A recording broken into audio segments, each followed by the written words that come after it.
নাবালিগ অবস্থায় যার বাচ্চা মারা যায়, ওই বাচ্চাগুলিকে আল্লাহ পাক রব্বুল আলামিন কিয়ামতের ময়দানে বাপ মার জন্য বহুত বড় সুপারিশকারী বানায়।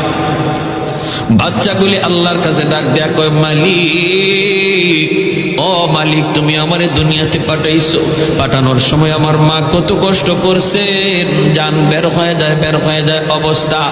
এরপরে আমি দুনিয়াতে আসলাম, এত কষ্ট আমি মাকে দিলাম, কিন্তু মার কোনো খেদমত আমি করতে পারলাম না, আমার মা ঋণ আমি শোধ করতে পারলাম না।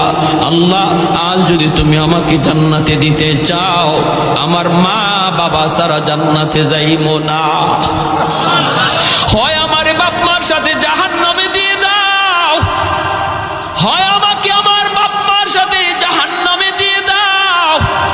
রব্বুল আলামিন তখন বলে, বান্দারে, আমি আল্লাহর আদত হচ্ছে জাহান্নামীকে জান্নাতে দেওয়া, কিন্তু